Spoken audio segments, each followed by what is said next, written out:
Hello friends, and welcome to the Season 26 Building a Nation with Treaty United recap video, of course, of the stream save, which is going over on Twitch right now, doing the transfer window as we always do. So do hop in there after this, and we're going to do the word of the day early in the video, so that way you know what to put in chat. And this time it's going to be Cloud Lifter. Yeah, I know, I'm just looking at things on my desk. I have a Cloud Lifter, ergo, put it in chat. But if you do enjoy these, do be sure to drop a like on the video. That lets me to keep doing them. And if you have any ideas for these videos, of course, drop those in the comments too. I'm very, very grateful for it. And lastly, of course, if you do want to see the full VODs of the streams, they are all uploaded the day after every single stream goes live over on the second channel. Link to which, of course, is in the very big description. Now, today we've got a few extra bits as well, because I've taken on board some of the things you've said. We're going to have a little look around the squad in actually the profiles of some of our key players, like maybe our entire starting 11 and subs, generally speaking, as well. Have a little bit of a deeper look at the loan farm and all that sort of jazz. But of course, if there are other things you want to see, let me know and I will try to incorporate them. I've got more time today, so it's nice to be able to put more stuff in these videos. But to start things off, of course, we want to start with our usual starting point, because I've said the word start enough. It's the youth intake, and oh my god,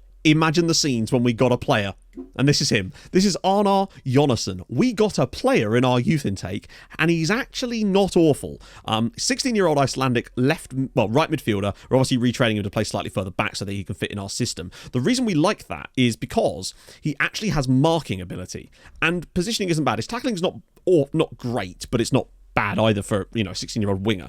So the fact is, he's reasonably quick, got great aggression, has crossing and dribbling out the wazoo for someone who's that young, great first touch, high determination to go with it, some nice PPMs of runs with ball more often, knocks ball past opponent, which really, really suits me too.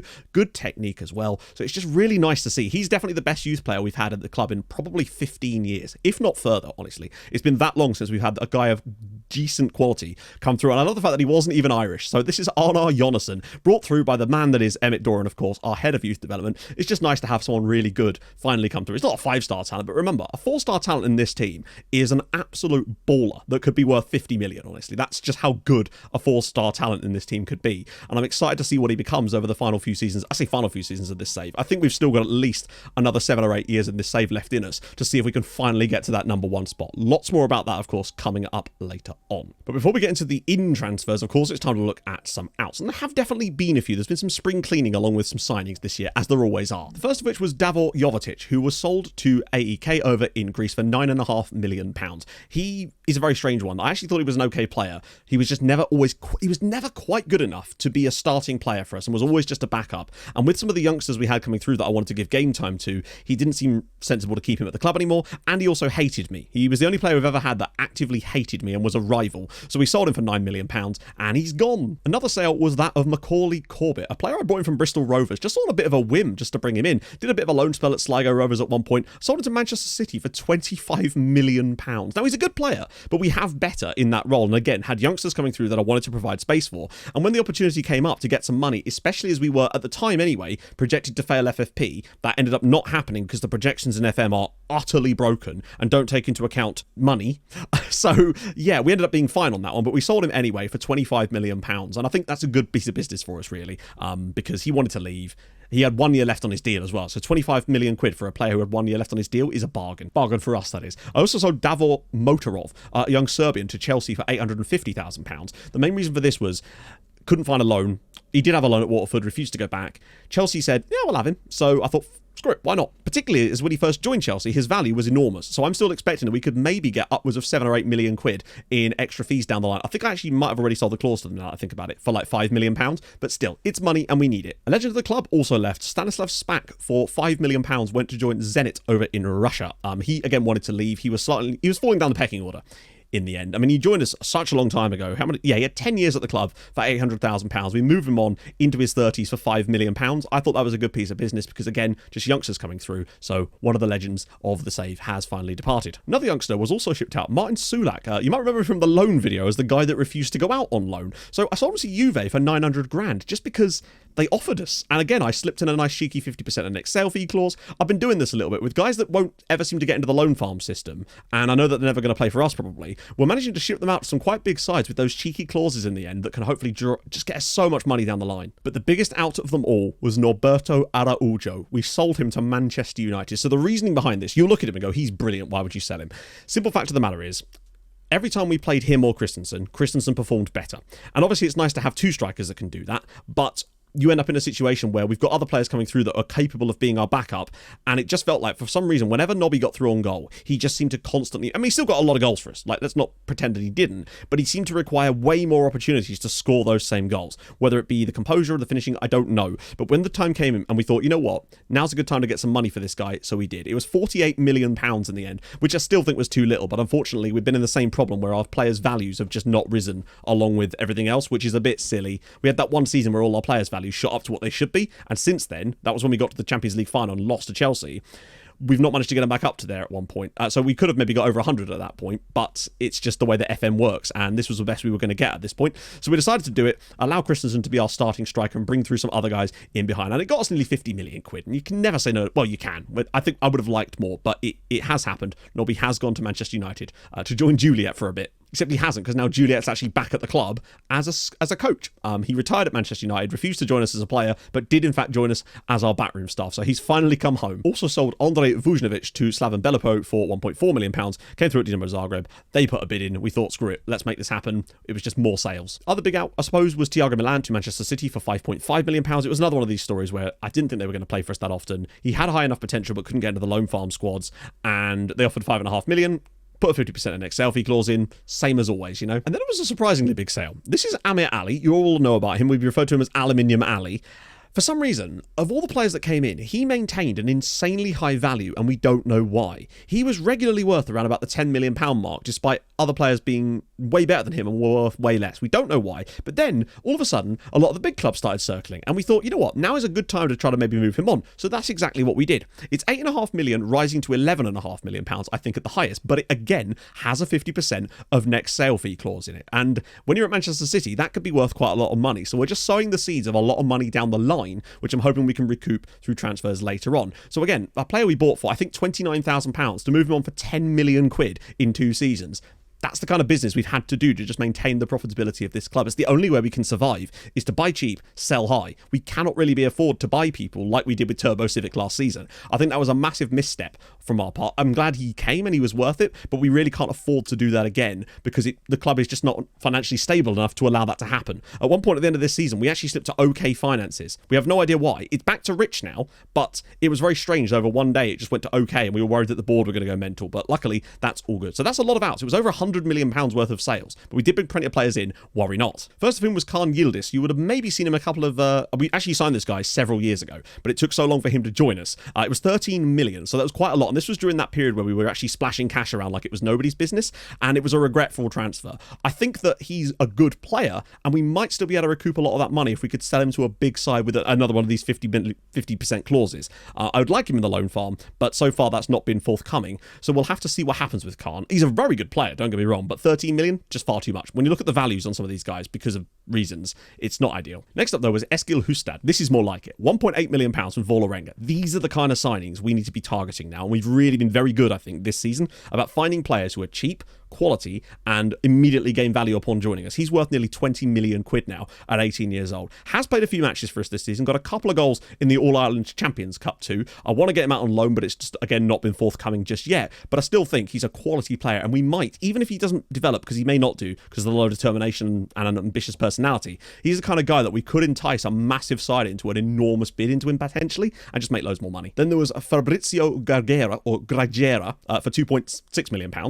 You can see a pattern now. I mean, look at the state of this guy. 6'4", 18 jumping reach, 18 tackling. He's only 19 years old, 13 marking. He's perfect. He's on loan at Sligo Rovers, and he's already worth 20-odd million quid. And he cost us £2.6 million from San Lorenzo. So, yeah, again, these are the kind of transfers we're really focusing on now, and we're trying to target these guys, and it's really been helpful. And then there's another one here, £4.9 million.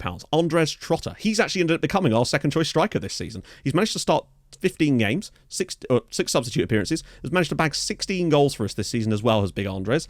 I like him a lot. He's quick, he's got good-ish composure, he's got the holy trinity really. And again, at only 18 when he joined us, £4.9 million is already worth 20-odd million again. These are the kind of signings that we're really being able to find now, and it's just nice to see us finally reach this level. So again, he's our second choice striker at the moment, and I'm looking forward to see what else he could do. Then there was Robert Pospisil, or Pissball, as we've been calling him because reasons. He joined us for £9 million. He was still from the back end of a previous setup where we were still spending a bit more than we would have liked. He's gone on loan to Derry City this season, but you can see again, he's worth over £25 million. And again, it's just, he's fantastic. fantastic. I love this guy. And Derry City have been much, much better this season because they have taken some incredible players from us, and it's allowed them to have a phenomenal season both in Europe and domestically. He's just a little bit brilliant. Love this guy. Still only 18. Then there was Evold Abadia, came in from Atletico Nacional in Colombia for £300,000. Again, he's one of those players that maybe we'll get a loan, maybe he won't. Maybe we'll sell him to Juventus for way more money than they should be paying. Then again, another holdover from when we were spending a little bit too much money is Felipe Emmanuel. £10.5 million he cost, but what I would say is his value is obscene still as a result of that. And I'm trying to sort him out a loan, and I believe, I can't remember exactly, because again, we're actually slightly in the past here. In real life, we're actually up to like January. But I always take a sort of snapshot here so we can see the stats. I think I do manage to get him a loan to someone like Sligo in the end, which is really, really awesome. But, I mean, look at the mentals in this guy. He's a model citizen, just an absolute baller of a midfielder. So, again, I was happy to drop the 10 million, but we've got to be careful with dropping that kind of money on players at the moment. Then there was Noel Barnes, £3 million signing from Bolton Wanderers. Bit of a mistake, honestly. I've already shipped him off to QPR. He's already gone on a permanent transfer to QPR. I maybe could have kept hold of him, but he just wasn't ever going to be able to do much for us in the end, and I think we took a massive hit. It was like 900 grand to go to QPR. It was a bit of a shame, really. Next up, Yolo Rukavina, a right back from Racing Club for £700,000. Again, just a solid guy. We hope that with the good tackling and reasonable speed and acceleration, decent crossing, we can maybe make him into something. He has actually played a few games for us this season, so yeah, he's in relatively cheap. But it gets better from here on, as if it wasn't already good. First up, Stefan Drasich, £600,000, solid striker. He's the kind of guy that I think would be great for a loan farm team. Just brought him in from Chukwuemeka. Hopefully get him out to someone else. I think he's solid. Next up though, Pablo Navarro. This is where things take a turn for the better. £7 million from Boca Juniors for the 19-year-old. You might notice though, he has 6 caps for Argentina. This guy is an Argentinian international, and we paid £6 million, or 6 to 7. It's 5 rising to 7, I think, million pounds from Boca Juniors. I mean, he's obviously on huge money because he had an international wage cap clause that, believe it or not, I didn't think was going to be triggered straight away. But he's actually got 3 goals for Argentina and 6 caps already. He's playing as a wing-back for us when he does play, but that crossing and dribbling makes him absolutely just so unbelievably good. He's good in the air. He is an absolute monster, and I'm so excited to have him here. Then there's Kieran Foley, 1.3 million from Chelsea. Now, the story on Kieran, I may have told you before, he was a youth player that was poached by Chelsea from us in 2042 at the age of 15.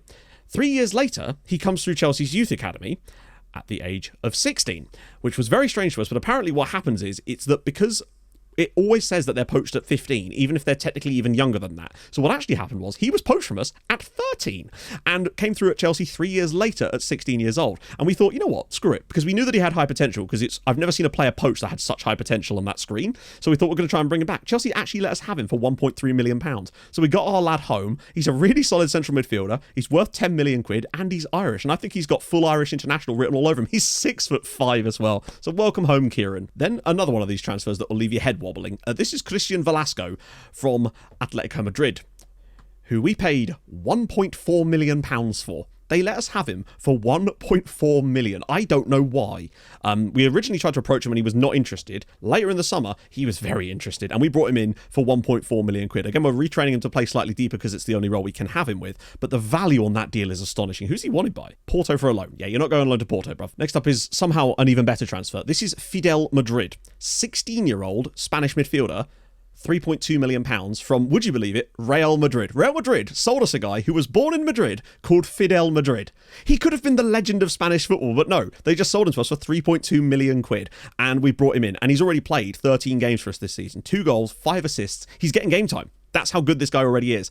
3.2 million for a guy that's worth probably somewhere in the region. I reckon I wouldn't sell this guy for less than 50, 60 million, honestly. But it's the fact that we just got him so cheap. Incredible scenes. And the last of the transfers is Alexander Vanden Bulke, who I got from Club Brugge for 700 grand. We made some unbelievable transfers in the second half of last season to really strengthen, and there's just so much value in these. I know we could drop £50 million on a player, but I'd much rather bring through 5 guys of this kind of quality for less than 10 million. The money to be made in the future is outrageous. I think I do get this guy alone as well, which is fantastic news. He's 6'5", good jumping reach, good kind of everything. He's only 17. Staggeringly good. I think we've had a really good window, and the cool thing about it, obviously us being transfer window again today, which is what we're doing over on stream right now, I've got a list of about 130 players. Some of them are definitely this kind of level good, and there's some really obscure nationalities in there, including Syrian and I believe Haitian as well. So that's going to be fun as hell, so check that out after this video. But that concludes the transfer activity, but I'm staggered by that. We made 100 million, and I think we spent 50 million, and most of that was on a couple of the really expensive guys, and some of the real deals in here cost us less than 5 million a pop, and I'm ecstatic with that. As for the Dev Center and the loan farm, it's up to 85. It was up as high as 92 at one point, and it's just been developing. So we've made a slight change of strategy to our loan farm, because what we've realised is that some of these clubs, particularly the likes of Dundalk and that, have so many players on loan from us that they're not signing players themselves. They're hoarding money, but they're not strengthening their own squads, which is bad, because it means that it's just not going to get any better until we give them more players, which they don't tend to buy because they've got too many of them. So now what's happening is I'm still taking all loans to players whenever they want. But when players come to me and say they're not playing enough, at that point, I'm checking to see if they actually are. And then at that point, I'm recalling them because I think they could do better elsewhere. And it will allow the squads to be a bit more fluid across the board. And maybe that player could be beneficial to another side or just be sold, because it wasn't really working out. And I think it was going to stop the Irish sides from getting any better if they were just taking the same players every year from us and not really strengthening their teams.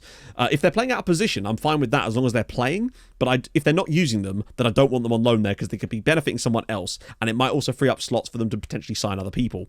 You can see that some of the quality that we've got out on loan, though, is utterly marvellous. It's insane. To highlight a few of them, Luigi Richie, this lad here, 19 jumping reach, 6'6", 16. This guy's on loan at Derry City. We paid a lot for him, but he's had an absolute breakout season for them. I believe he actually had the most man of the match awards of any player in the league. He got 9 man of the match awards from centre back and averaged 7.9 rating across the season for them. So what a monster of a player. Played, of course, in the Europa League for them too. So big up him. There's just so much quality out on loan there, but he's just one of the many examples. Another one, I guess, would be Aaron Shull. Look at the state of this guy, who's on loan at Shamrock Rovers. We paid nothing for him. It's brilliant. I love having these guys out on loan because it's just like, he's just flexing on the rest of Europe that these guys are on loan from us. And one thing we've also been doing is if anyone does want to, if they do want to buy one of our players, I always drop the free to 0 and just put installments in there if they want them.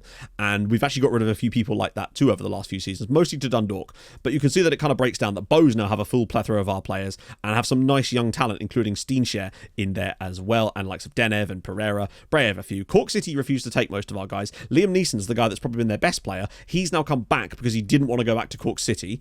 So that's annoying. Hopefully we can find him a new loan move. Derry City, again, have a ton of them, which has been... And they've got some good guys at Derry City. Look at this little motley crew of Carvalho, Ricci, Pospisil. They've got some great players. And also Zbidat in there too. Not to mention Ishano, who's still banging in goals for them. 23 this season for him.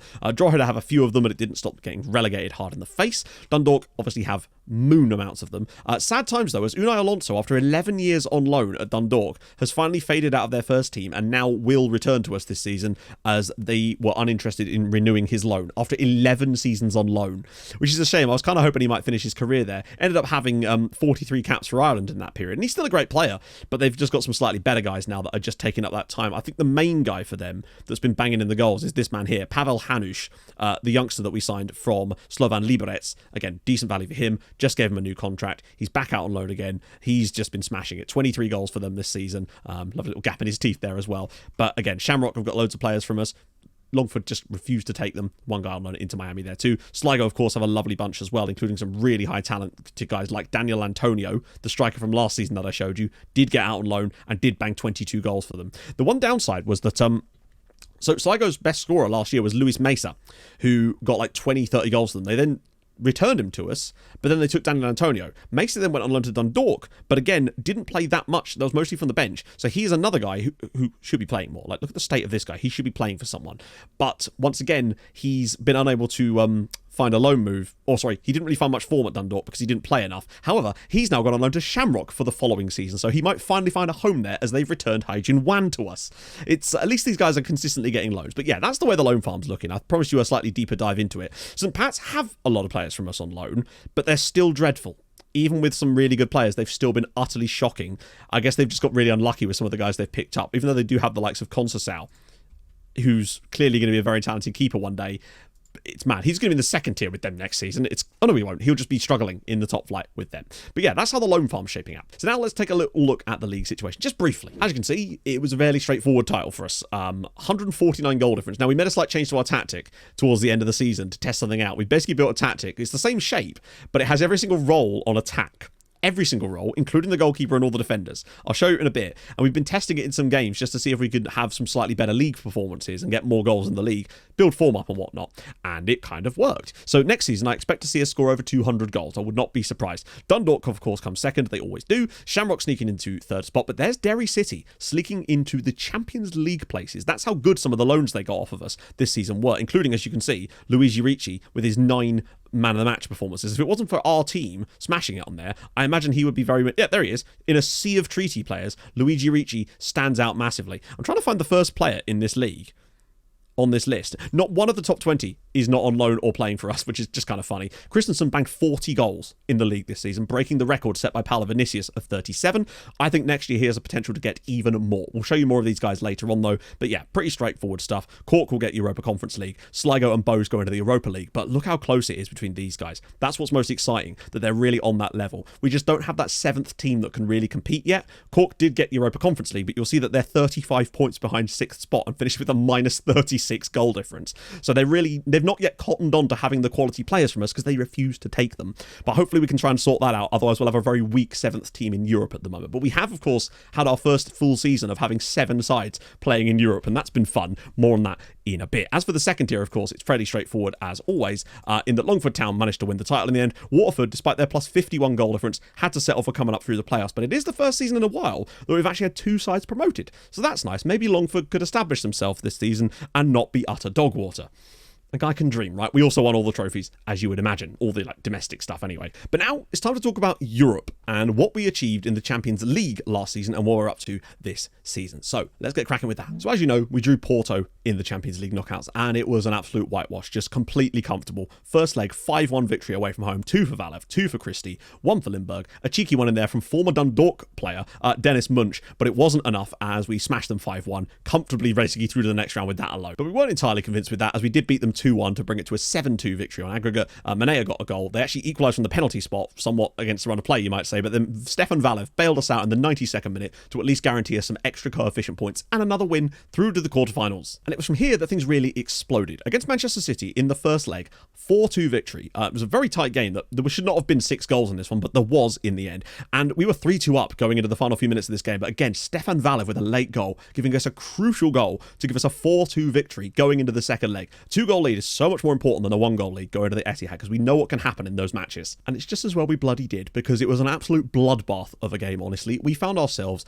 4-1 down at half time and were suddenly going out of the Champions League 6-5. And I couldn't believe the state of things because it was such an even game. So what we did at half time was something I don't normally ever do, but I changed our goalkeeper. I took off Mikolic, I brought on Swanetsky, and I also made one more switch, which was to take off Bogdanov, he'd played a 6 in that first half. We brought on Radojicic at right wing back and made him into an inverted wing back on that right hand side. And in the second half, we scored goals in the 54th, 72nd, and Angelo against his former side at Turbo Civic, scoring, well, not the winning goal for us, but the final piece of the puzzle to complete the comeback in the 80th minute to give us an 8-6 aggregate victory and through to the semi-finals. But we thought, oh my God, that was such a tight moment where we could have gone out. Up next, though, we were feeling good. Semi-finals against Barca. Stefan Valve gave us the lead. Andres Trotter scoring in the Champions League for us here as well. I think Petter Christensen had a slight knock and missed the game, perhaps. But needless to say, we got a 2-0 victory, and I thought, you know what? That's very, very strong for us. I think that was going to be enough for us to go to the Camp Nou and hopefully find a way to another Champions League final. Boggy played much better in this game too. Unfortunately, though, FM had other ideas, as 2 goals in the latter stages of the game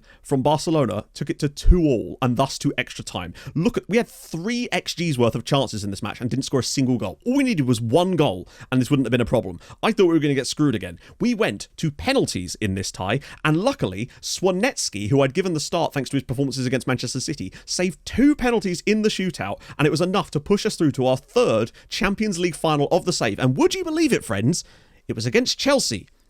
The only team we've ever played in a Champions League final, and we've lost the last 2. We got a 3rd chance at them. 3rd time lucky? As it happened, yes, exactly that. Treaty 1, Chelsea 0. Octavian Manea's goal in the 14th minute, a lovely little bending effort from the edge of the box, was enough to see us win our first Champions League. 26 seasons, and we finally are champions of Europe. It was a weird game. I know you can't see the charts properly, but for the most part, we were on top for, I would say, 70 minutes of this one. Chelsea threw some stuff towards us at the very end, and it took some great defending from the lads, particularly the likes of Neslo and Navio. They were on top form in this game to see this one over the line for them. But they just sort of had a menagerie of chances that were never that good. The best chance they had was actually in the start of the game when Vulcan went through and it was well saved by Swanetsky. But keeping a clean sheet in a Champions League final, what a performance from the young man. And we're finally champions of Europe and all the goodies that come along with that. And we were hoping things like, you know, player value increases like the last time we got to a final.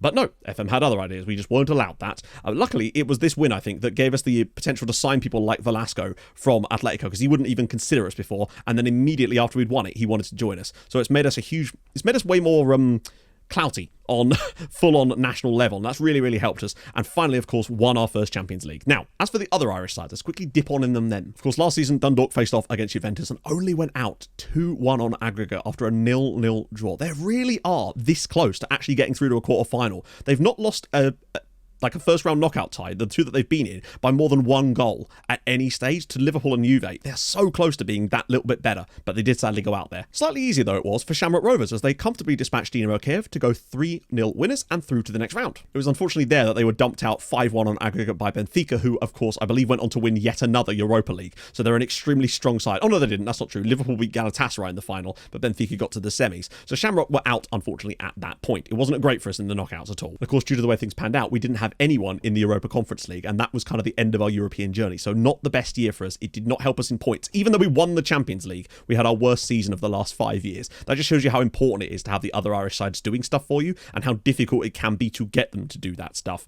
And particularly with a lot of them now going into the group stages this year, we had 4 sides in the Champions League groups this year, 2 in the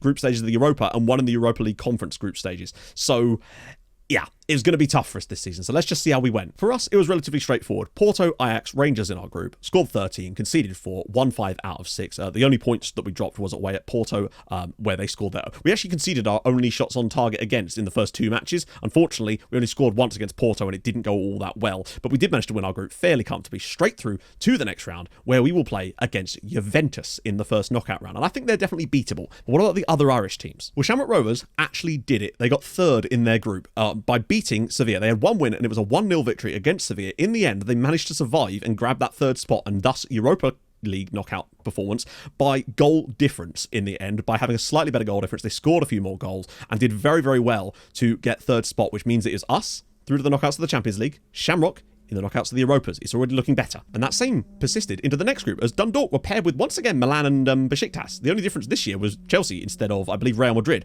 But they didn't quite manage to outperform Milan this time. They did still beat them, if I recall, in one of their games. Or did they actually? No, they beat Besiktas twice, drew against Milan and drew against Chelsea at home. And that was enough to get them 8 points on the board and qualification for the knockouts of the Europa, which for me is actually kind of perfect because they got a nice haul of points and they got to play in the knockouts of the Europa League to join Shamrock Rovers in there too. So that's 3 Irish sides through so far. And incredibly, Sligo Rovers were actually able to complete the set, and we will have 3 sides in the knockouts of the Europa League. All 3 of the other Irish sides got 3rd in their groups.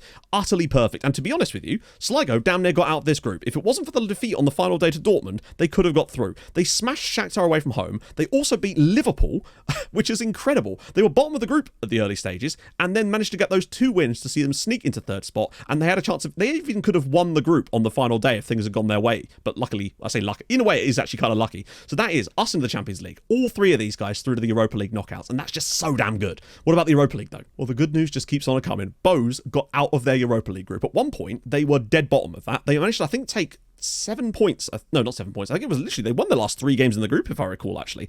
Doubles against Maribor. They beat Lyon, and that was enough to get them to come 2nd in that group out of nowhere. We just wanted them to qualify in 3rd, but they managed to come 2nd, so that's 4 Irish sides through to the Europa League knockouts. And then we have Derry City. They still had a great time. They had a tough group, though, with Leipzig and Spurs, on account of the fact they had no coefficient points to get a better draw, but they still managed to get 3rd in their group. They managed to get a draw against Tottenham. They beat Legia Warsaw, and I believe they also got themselves a draw in there against Leipzig too. Yes, they did. 2 draws at home and a win against Legia was enough to see them sneak through and do a fantastic job of that. So they're going to be in the Europa Conference League knockouts, and hopefully that'll earn them better coefficient time for next season, because they will be in the Champions League and they're going to struggle like mad next year because of that. But with Bose and Sligo both being in the Europa League next year, Sligo I think could smack it here. The only real letdown was Cork City. They're just not ready. They had a group with Levski, Karabag, Hajduk split. They managed to beat Vitoria Dugumaric to get into this round, but unfortunately only 1 point, and that was a 2-all away at Hajduk on the final day, was enough to see them go home with their tails between their legs, unfortunately. They're just not ready. We don't really have that 7th side that's really strong yet, so they're kind of letting the team down at the moment, but at least they got here, I guess. They seem to be good enough to qualify for it, just about, but I think once they reach this stage, they're going to really struggle, and they're going to be our sole representative in the few seasons that they've got here. So maybe the money that will come in will help them, but that remains to be seen. So what did the other Irish sides, all 4 of them that went into the Europa League knockouts, get? I'm over the moon with this draw. I'm genuinely over the moon. There's so many good sides they could have avoided, and they did. Lille will play against Sligo. It's going to be tough, but it's doable. Dundalk plays Saint Etienne. Shamrock plays Sparta Prague, and Bose are the only one with a really tough draw. They'll play against Atletico Madrid, so that's going to be pretty much them out. But I still think there's a really strong chance of at least 2 of them getting through to the next round, and maybe even going further than that, honestly. It's just exciting to have 4 sides in the knockouts here. And as for Derry City, sadly they drew against PSV Eindhoven as there. But you never know.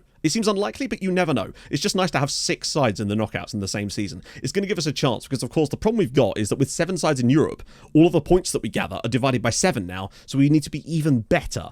And with them going in higher competitions, it's hard for them to get as many points. So they're gaining less points, and those points are being further diluted. And that's why this sort of situation looks like it does, which I'll show you now. We've only gained 8.5 points this season, and we're having a bloody great year from what I can tell. But because of the fact that we've been unable to have teams win their groups and stuff like that, and go through qualifiers, which then gives them more points, and it's diluted further, we've really struggled. We're currently sitting down here. I think that's 8th in terms of the current season, but there's not a lot we can really do about that. And as things stand currently, Italy have managed to leapfrog us on the current form, and we would actually lose our top 4 spot this season, and potentially could even go down below Germany down to 6th place. But honestly, there's not a lot you can really do about it, other than we have an outrageous time of it after Christmas, and that's enough to gain us loads of extra points and catch up a little bit.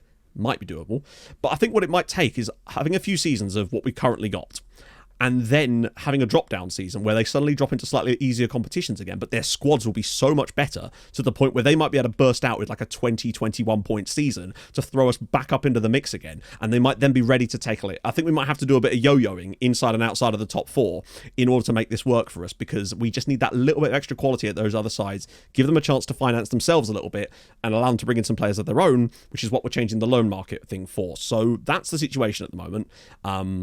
It's not great, but at least we'll have enjoyed 2 seasons in the top 4 to really help those guys get, they would have gained 20, 30 million pounds worth of revenue just from playing in those. And I think they're going to make themselves much stronger sides where they then come to play in the knockouts of the Europa League and play in Europa League groups in future. So it still looks good for me, but as I said before, take a step back to take some steps forward. It feels like that's kind of the area we're at right now. But that's the sort of situation that's going on there. Now, take a little look at the squad as things stand. Obviously, I'll show you the stats before we get into the actual players themselves, so you can have a little look at their profiles, because I know some of you wanted to see them, and I understand that, because sometimes you only see them when I sign them, and then you don't get to see their development and what they're looking like now. Obviously, I can't go into the full development of every player, but I can at least show you their profiles of a lot of the guys that sort of seriously matter to this team. So, in terms of goal scorers, 60 goals. He got 59 last season. Christensen's got 60 this year. He's got 119 goals in 2 seasons. Depending on how much longer this save gets to go on before we finish off for FM23 to start, he could start catching up with Emmett Doran if he's not careful. It's that much that he's on at the moment. Incredibly, though, didn't win the Ballon d'Or, wasn't even in the top 3, despite Valve winning it last year with less goals. Not only that, Christensen wasn't even in the Team of the Year for FIFA, but Valve was. Absolute mentalness that a guy that scores 60 goals and was the top scorer in the Champions League as well didn't get in the FIFA Team of the Year. Mental, but that's just life, isn't it, for you there? Top assister as well, Trubovic, 37 assists, 28 goals and 37 assists from the 20-year-old. He's an absolute beast. Love him. But let's just take you through some of the key players. Gilberto Neslo, he's a monster. 22 years old, 27 caps for the Netherlands, 5-star player in this squad, somehow only worth £49 million, but FM gonna do FM things. Great in the air. He's just incredible. Just what a player Gilberto is. We knew he was going to be good, but once he got that first team appearance and started getting regular games for us, he just exploded in quality. Don't know what that was about.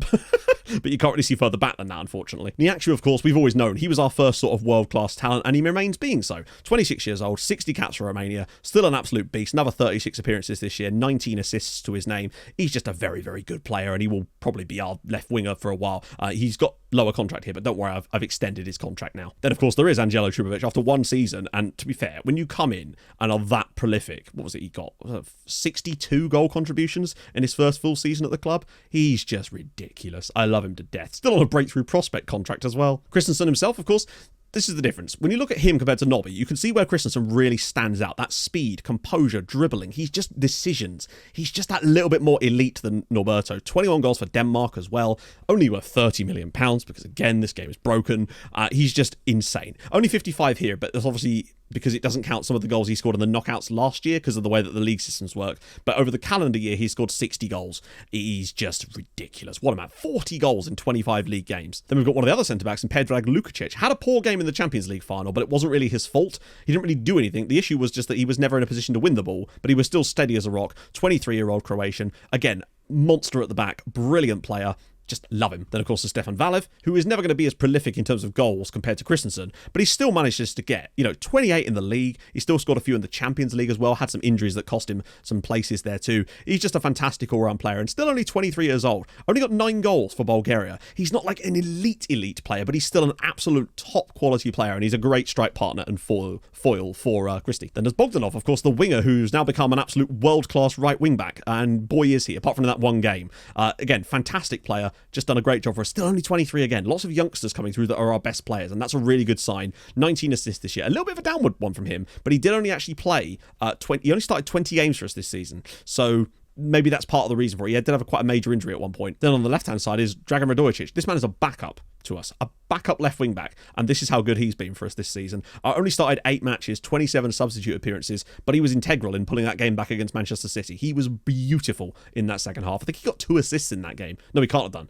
Well, maybe he did. I don't know. He was still fantastic. Got like an 8, despite only being on the pitch for half an hour. And then, of course, there's Mbaye, another of the legends of this club. Still a fantastic player. Has found less game time this year, but still started 29 times for us. Playing a lot of rotation stuff in the league. 11 assists for us. He's just not quite as good going forward as, say, Boggy is, but he's so good defensively that it doesn't even matter. Started the Champions League final for us. Played brilliantly. Well, I'll say played brilliantly. He played. Then there's obviously the scorer of the goal in the Champions League final. 27-year-old Octavian Manea with his 84 caps for Romania. Still an absolute monster of a player. They're all monsters, but you can see there's a lot of youth in this team. There's no super old players apart from a few absolute legends. Then there's even Daniel Bilbier. Fantastic player. 22-year-old Serb. He's the backup striker to Valve. Although, bloody hell, he's really improving a lot. 28 goals this season for Bilbier, despite only starting 21 matches. He's been fantastic. He really has got a lot better over the last few seasons, and he's just such a beautiful deputy. Then there's 30-year-old Luis Navio, who I paid £1 million for, and he's been absolutely stunning for us over the last 7 years. I can't believe why Porto let him go so cheap, and then he just became an absolute monster. He's not even a tall player. He's quite a short for a centre-back anyway, with only 12 jumping reach, but he's so good on the ball, and he just goes to the right places and just gets the ball. He's been amazing for us over the period of the last few years. Then, of course, there is the legend that is Thijs Fries. 34 years old, still in this team, still has another 3 years left on his contract, and natural fitness of 15. I can easily see this guy being at this club until he's 37, 38 years old. He is just a legend of Treaty United. Still managed to bang 14 goals and 14 assists this season, despite playing a few less matches. He's still an absolute legend. Over 120 caps, or nearly 120 caps for Denmark. Only 7 goals, though. Then there's Johan Holvoet, who, of course, did start a lot more games after returning from his loan spell at Derry, because they didn't want him back, because they're mental. But he's now become a sort of backup centre-back for us, and moving on the likes of Spack have allowed people like Holvoet to play way more. Alexander Lindbergh, of course, is still knocking about. 28 years old. He's still a very good player. He's had a bit of a rough season where he's sort of fallen off a little bit. Only started 16 matches, and I think the main reason for that is because it's mostly been Thijs Fries and Trubovic, and there's been less room in the team for the likes of Lindbergh, but he's still a great player. Youngster Hamza Saki's played a lot more games, 16 starts for us this season as a backup centre-back. I still think he's going to be a starter for us one day. He's just not quite there yet, but he's certainly getting along that way and already has 17 caps from Morocco. Dujan Mikolic did actually have an okay season for us, to be fair, and weirdly made it into the FIFA Pro Team of the Year, despite the fact that he was dreadful in the latter stages of the Champions League, and then we had to rely on his young understudy to play in his place, but he's still a very good goalkeeper, and still only 28. And then, of course, there is the hero of that, of course, Bartolomej Swanecki, who is the man that filled in for that role. Only has 1 Poland cap so far, but he is only 21. Won us the Champions League, basically. This man is almost single-handedly responsible for that. There obviously are other players around the squad, but those are the main guys that you'd have seen this season that would have been playing mostly week in, week out for us. There's probably a few players that I might have missed, but that's the general meat and potatoes of it. So I know this has been a slightly longer video, but that felt like we needed to sort of show you this stuff a little bit more, and I will hope to do that in future videos as well. So yes, join me over on stream. Do be sure to drop in your cloud lifters in chat. Try to use cloud lifter in a comment. I dare you. It's going to be tough. But yeah, join us over there. We're going to be spending, well, lots of money. We've got £90 million to spend. Decent amount of wage budget. These are some players that are going to be joining us. Yes, there's a guy called Jack Black. Yes, there's a guy called Peterson Pie. Yes, they're their real names. Come find out about those over on stream. So yeah, if you've enjoyed it, drop a like. If you're new to the channel, subscribe. Stream on Twitch, you know all about that, and I'll see you guys in the next episode for Season 27. Maybe we can be bringing you some even better news. Maybe a Champions League win, maybe a lovely run for an Irish side in the Europa League. Hold your gun. Capybara. Bye-bye.